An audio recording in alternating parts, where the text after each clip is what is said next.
Assalamualaikum warahmatullahi wabarakatuh.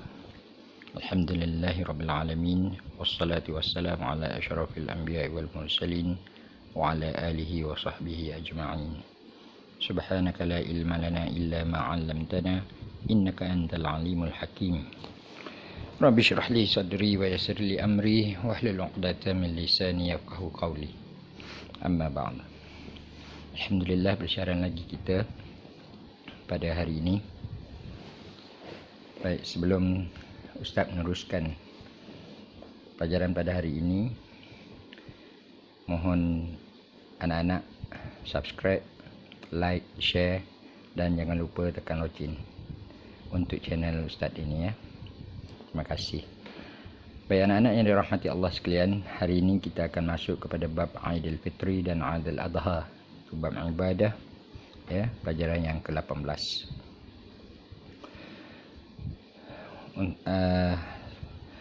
Pertama sekali berkaitan dengan maksud ya, apa itu Aidil Fitri, apa itu Aidil Adha.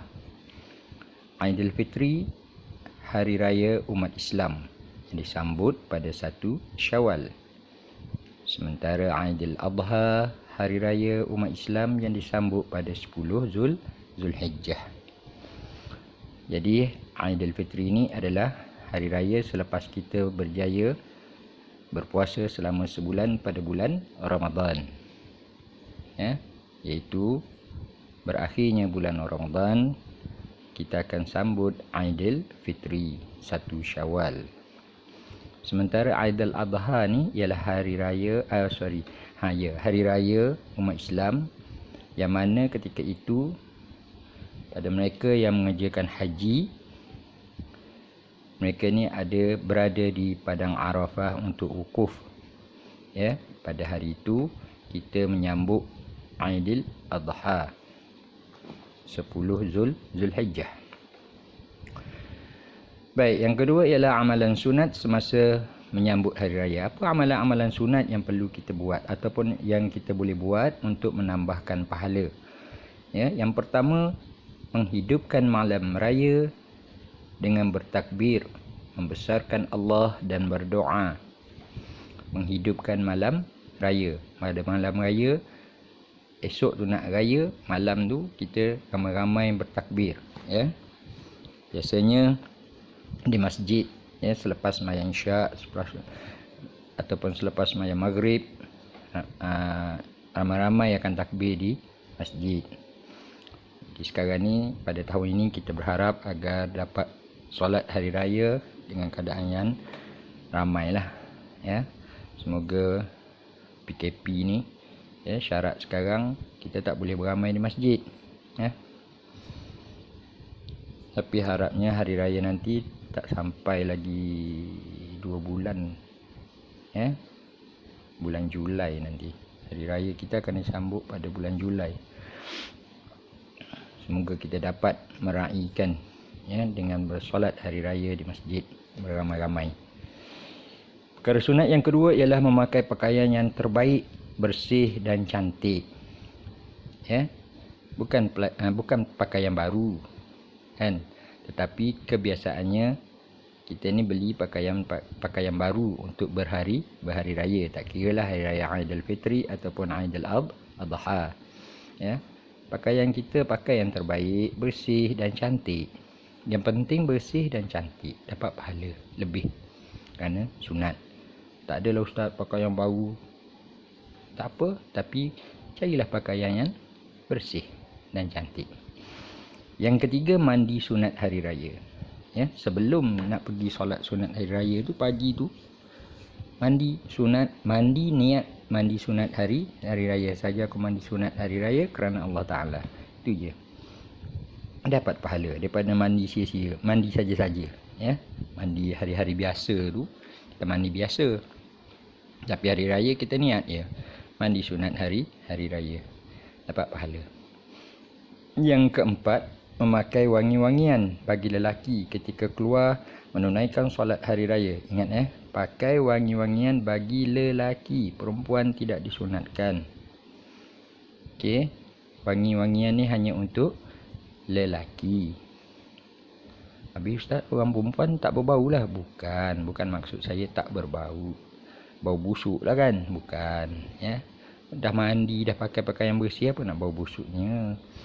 Wangi-wangian ni kalau perempuan yang pakai sehingga menarik minat lelaki, kaum lelaki, maka dia berdosa. Jatuh pada dosa. Sedangkan nak pahala sunat. Jadi wangi-wangian ni untuk lelaki sahaja. Ya, memakai wangi-wangian bagi lelaki. Yang kelima, datang awal ke masjid. Ya, bukan datangnya orang dah nak solat, ya, kita baru nak sampai masjid. Solat hari raya ni tak kiralah Aidilfitri, Aidil Adha, di mana yang kita tahu dia berbeza dengan solat Jumaat. Kita jangan bertukar. Nanti dah kat rumah kita dengar, oh, baru baca khutbah. Tak apalah, rehatlah dulu. Macam hari Jumaat biasa, ramai kalangan anak-anak kan yang tunggu je kat rumah kalau dekat dengan masjid, ataupun saja lambat-lambatkan sebab tahu orang tengah baca khutbah sampai terus sembahyang. Sembahyang hari raya dia khutbah dulu. Sembahyang dulu baru khutbah. Selepas solat imam akan baca khutbah. Jadi kalau awak dengar orang tengah khutbah, awak jangan rasa syok lah. Wah, baru khutbah belum sembahyang lagi. Tak boleh. Awak pergi awak agak-agak, ya. Awak agak orang dah habis khutbah dan nak habis khutbah, awak pun sampai. Memang awak sampai, orang balik.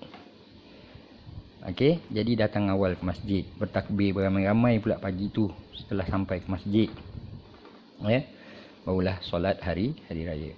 Yang keenam, pergi dan balik dari tempat solat melalui jalan yang berlainan. Kalau pergi ikut jalan A, balik ikut jalan B. Tapi biar sampai rumah. Jangan balik pergi jalan A, balik jalan B, B tu tak sampai rumah. Kena sampai rumah lah maksudnya, tapi jalan yang berlainan. Ada setengah tu dia kata, saya pergi sebelah kanan saya jalan, balik sebelah kiri. Kira jalan yang sama tu. Bukan jalan berlainan maksudnya. Jalan berlainan dan jalan yang kita tak lalu jalan tu lah waktu pergi. Balik kita lalu jalan lain. Tapi sampai rumah. Dan yang terakhir ialah Aidilfitri, makan sedikit makanan sebelum menunaikan solat sunat hari raya. Kalau Aidil Adha, makan selepas menunaikan solat sunat hari raya. Berbeza kan? Tapi sunat je. Kau nak makan dulu pun tak apa. Ni jangan sampai berlapar pergi. Alah, tak boleh ni, nak pahala sunat. Lapar kalau Aidil Adha. Okey. Jadi Aidilfitri ni makan sedikit sebelum menunaikan solat. Nak pergi sembahyang tu makan dulu. Kalau solat Aidil Adha, pergi sembahyang dulu, balik baru makan. Ya, berbeza ya. Sebab apa? Sebab biasanya solat sunat Aidilfitri ni pagi. Semua pagi, dua-dua pagi, tapi lebih awal. Solat sunat Aidil Adha ni solat sunat Aidilfitri dia lebih lewat sikit. Solat sunat Aidil Adha ni dia awal sikit. Sebab apa? Solat sunat Aidil Adha, selepas solat sunat biasanya kita akan buat amalan korban. Jadi solat tu lebih awal sikit. Selepas sunat buat amalan sunat korban pula. Itu beza dia. Baik. Bagaimana cara nak solat sunat hari raya? Yang pertama, mestilah niat. Okey, usalli sunnatan Aidil Fitri ataupun usalli sunnatan Aidil Adha raka'ataini ma'muman lillahi ta'ala. Kalau imaman lillahi ta'ala. Lepas niat solat Aidil Fitri, usalli sunnatan Aidil Fitri raka'ataini imaman ataupun ma'muman lillahi ta'ala. Ya. Kalau sunat Aidil Adha, tukar saja. Usalli sunatan Aidil Adha raka'ataini imaman ma'muman lillahi ta'ala. Susahlah Ustaz nak hafal dalam bahasa Arab. Niat dalam bahasa Melayu. Sahaja aku menunaikan solat sunat Aidil Fitri, 2 rakaat menjadi imam ataupun menjadi makmum kerana Allah Ta'ala.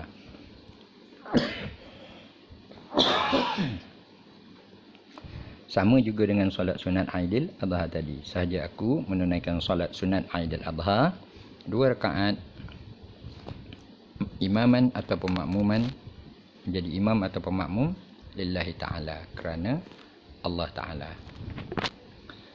Okey. Yang kedua, takbiratul ihram.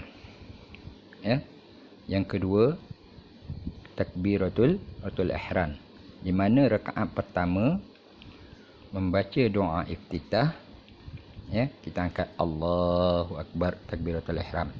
Lepas tu kita baca doa iftitah. Lepas kita baca doa iftitah, bertakbir sebanyak 7 kali. Ya, bertakbir sebanyak 7 kali. Dan setiap takbir itu dipisahkan dengan bacaan tasbih. Contoh, dah habis baca doa iftitah, kita angkat Allahu Akbar, Subhanallah walhamdulillah wa la ilaha illallah wallahu akbar. Tasbih, ya. Subhanallah walhamdulillah wa la ilaha illallah wallahu akbar. Angkat lagi Allahu Akbar. Begitulah sehingga 7 kali. Dan rakaat kedua, bila dah bangkit daripada rakaat pertama, kita akan baca takbir 5 kali. Sama juga, dan setiap dipisahkan dengan bacaan tasbih. Ya. Dan seterusnya, apa surah yang kita baca? Iaitu membaca surah Al-Fatihah. Ya. Dan juga membaca surah Al-A'la atau surah-surah lainlah yang kita hafal di rakaat pertama. Rakaat kedua membaca surah membaca Fatihah, lepas tu membaca surah Al-Ghashiyah atau surah-surah lain yang kita hafal, tak kisahlah. Ya, surah-surah, tapi Al-Fatihah tu wajib. Okey. Boleh, ya?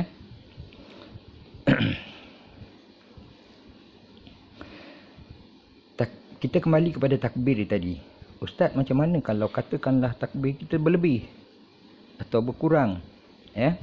Hukum bertakbir sebanyak 7 dan 5 kali dalam solat hari raya ialah sunat. Sekiranya tertinggal, solat tetap sah. Ya. Nanti tak khusyuk pula sembahyang, duk bilang, duk ingat, aku ni tertinggal, cukup ke 7? Tak cukup ke 7? Macam tu. Maka hukum dia hanyalah sunat. Ya. Maksudnya kalau kita tertinggal, janganlah kita nak fikir kan. Kadang-kadang kalau kita sembahyang beriman ni, mengikut imam dah 6, kita masih lagi 3. Lepas tu mulalah, berapa nak tambah ni takbir ni. Tak payah duk fikir-fikir lagi. Tambah setakat mana yang kita ingat, kita yakin, dan kita tambah. Kalau tak yakin, kalau setakat tu kita yakin, biarkan. Ya, sebab hukumnya sunat. Baik anak-anak yang dirahmati Allah sekalian. Yang terakhir ialah menyempurnakan rukun-rukun yang lain sehingga memberi salam. Maksudnya, dalam solat sunat Aidil Fitri ataupun Aidil Adha ni, yang terakhir, ya, kaifiat dia ialah menyempurnakan rukun-rukun lain. Rukun-rukun lain seperti kita solat wajib, solat 5 waktu, ya, solat sunat, apa sahaja solat tu, rukun-rukun dia kita kena sempurnakan juga. Ya.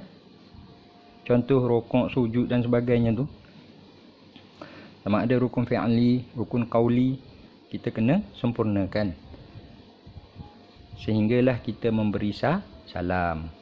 Jadi dalam bab solat sunat hari raya ataupun solat sunat Aidil Fitri dan solat sunat Aidil Adha, ada 4 kaifiat yang kita perlu tahu untuk kita sempurnakan solat sunat kita tadi.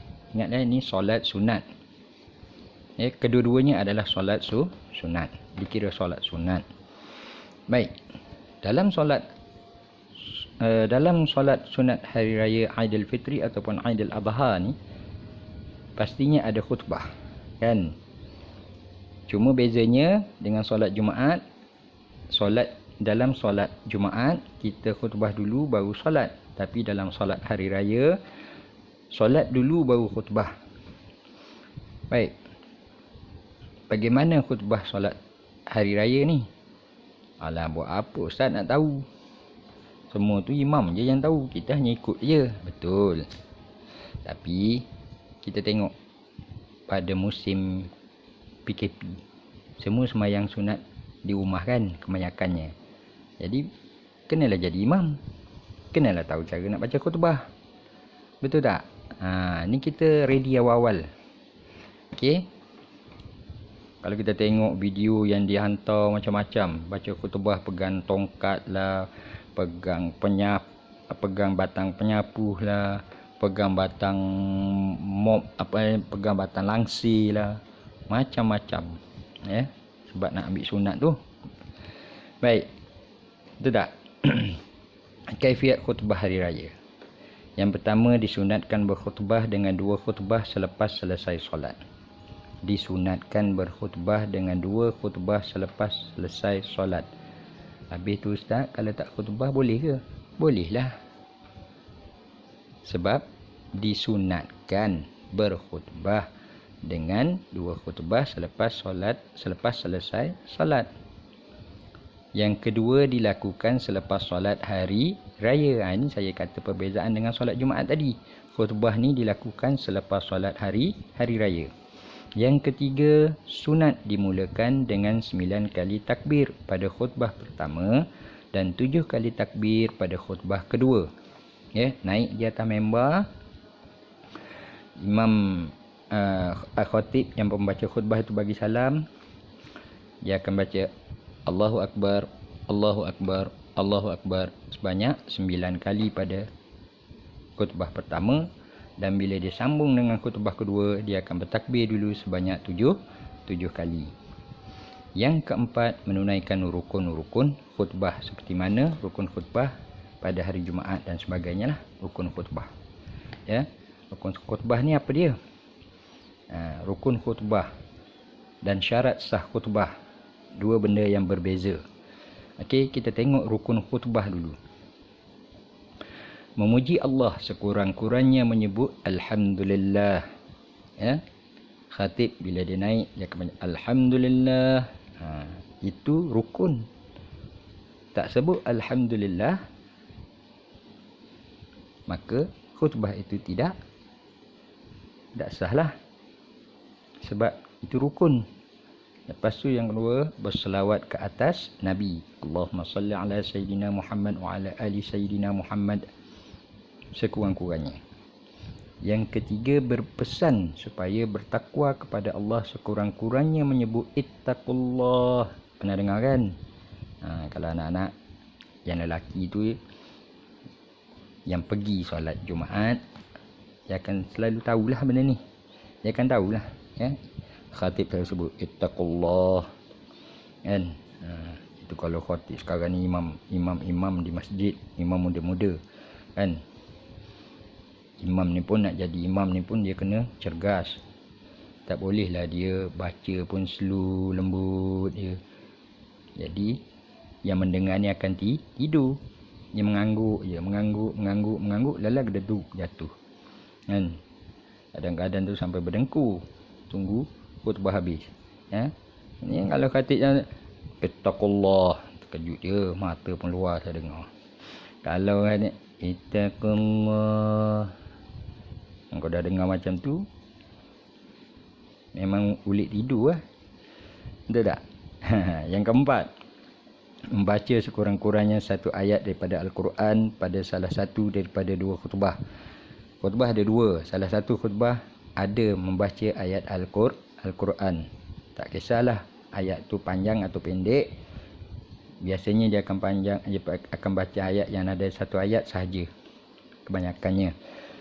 Yang terakhir, berdoa untuk orang-orang yang beriman pada khutbah yang kedua. Ya, berdoa. Khatib akan baca doa, Allahumma ighfir lil muslimina wal muslimat wal mu'minina wal mu'minat al ahya'i minhum wal amwat, dan seterusnya lah. Ya. Baik. Selesai rukun khutbah, Boleh ingat ya, rukun khutbah ada 5. Kita terus kepada syarat sah khutbah. Yang pertama, khutbah disampaikan selepas solat hari raya. Baca khutbah sebelum solat tak sah. Dia mesti baca selepas solat hari raya baru sah. Rukun khutbah yang kedua, rukun khutbah disampaikan dalam bahasa Arab. Yang tadi alhamdulillah dia kena sebut. Itu bahasa Arab dah tu. Selawat Allahumma salli ala sayyidina Muhammad wa ala ali sayyidina Muhammad dan seterusnya. Menggunakan bahasa Arab. Yang tak boleh dia sebut alhamdulillah tu syukur kepada Allah, dia tak sebut. Dia sebut syukur kepada Allah tapi dia sebut dulu. Khatib biasa dia sebut dulu alhamdulillah baru dia sebut syukurlah kita kepada Allah. Sama juga dengan ittaqullah. Ya? Dia sebut dulu perkataan ittaqullah dalam bahasa Arab baru dia sebut marilah kita sama-sama bertakwa kepada Allah. Faham tak? Rukun khutbah disampaikan dalam bahasa Arab. Itu yang kedua, syarat sah khutbah. Yang ketiga, berturut-turut antara dua khutbah. Dah baca khutbah pertama, khatib tak boleh nak selang dengan benda lain untuk disambung kepada khutbah kedua. Ya, contoh baca-baca khutbah pertama duduk, terasa nak terkencing pula khatib ni. Dia turun member, dia pergi kencing dulu, dia naik, dia sambung dengan khutbah kedua. Tak boleh. Ataupun dia turun minum air dulu ke kat bawah. Tak boleh. Ya. Mesti rukun khutbah antara satu khutbah dengan khutbah yang kedua tidak diselangi dengan perbuatan-perbuatan lain. Okey? Boleh faham tak? Dan yang keempat, khatib seorang lelaki. Khatib orang yang baca khutbah mestilah seorang lelaki. Tak boleh orang perempuan pergi baca khutbah. Ya, tak boleh. Dia mesti lelaki. Ya, tak boleh pondan ke. Tapi kalau pondan buat-buat tu boleh sebab dia lelaki. Ya, perempuan tak boleh. Pondan boleh baca khutbah sebab dia lelaki. Tetapi kalau yang satu lagi tu perempuan yang jadi lelaki tu apa dia panggil? Tomboy macam tu lah. Itu tak boleh sebab dia perempuan. Okey, dia perempuan, dia tak boleh baca khutbah. Boleh faham? Baik, yang kelima, khatib suci daripada hadas kecil dan hadas besar serta menutup aurat. Tak boleh khatib dah terkencing, dah terkentut, nak naik baca khutbah. Tak sah khutbah dia sebab berhadas kecil. Ataupun dia naik baca khutbah dengan pakai seluar pendek. Tak boleh. Tak pernah dibuat orang. Ya, tak sah khutbah dia. Mesti menutup aurat. Ya. Wajib menutup aurat untuk menentukan sahnya khutbah. Dan yang keenam, khatib berdiri jika mampu. Ya, ini ada sikit. Orang kata rukhsah, ya. Jika mampu khatib berdiri. Jika dia tak mampu, dia boleh duduk baca khutbah sambil duduk. Tetapi di masjid pastikan khatib ini mestilah orang yang sihat, barulah dia boleh dilantik menjadi imam. Kalau imam ni tak sihat, tak boleh dah nak berdiri, ada orang lain lagi boleh baca seperti dia, baca elok Qurannya, boleh dilantik jadi imam yang lain lah, diganti. Okey. Yang terakhir tu khatib berdiri jika mampu. Baik.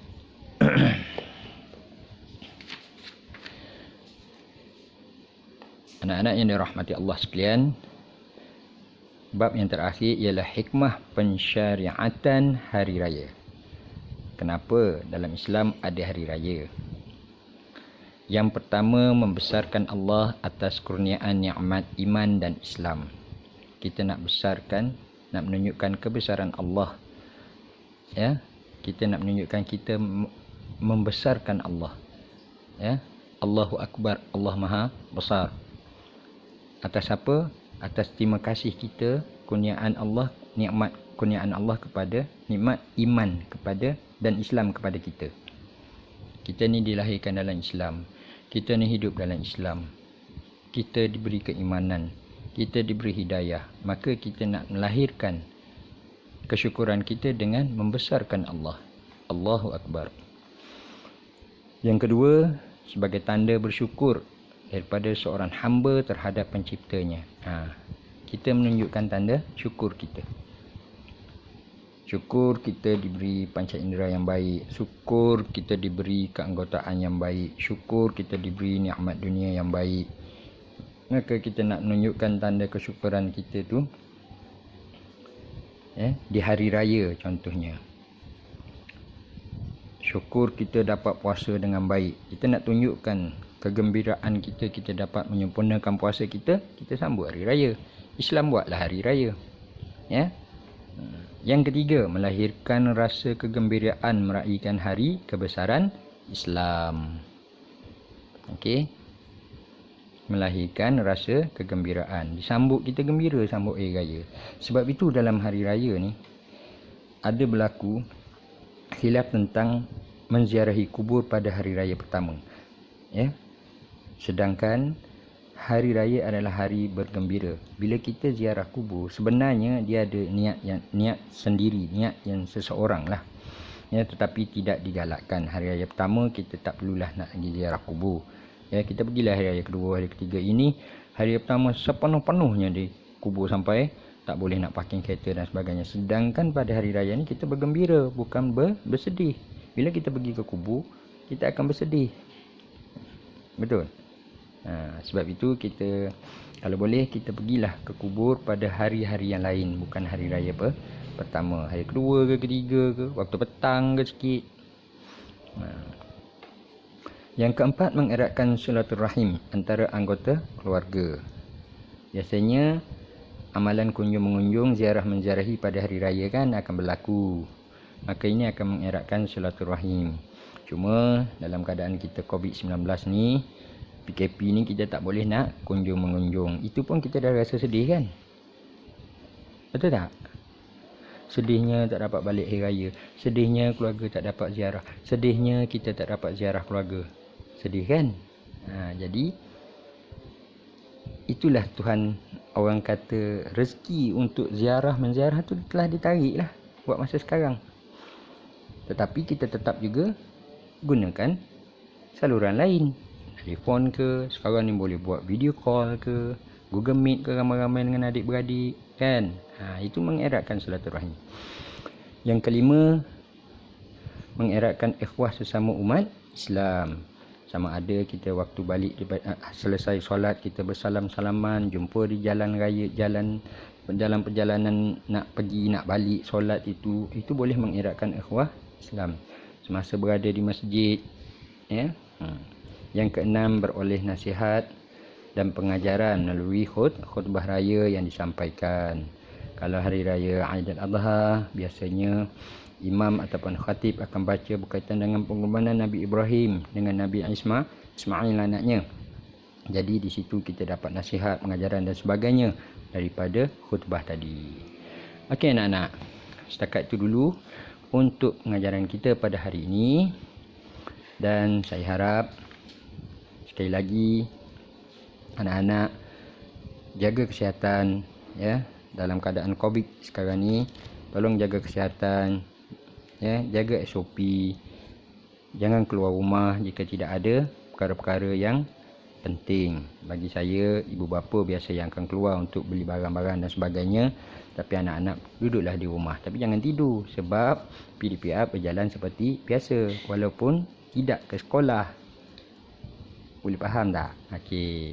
Baik, sekali lagi mohon subscribe, like, share dan jangan lupa tekan loceng.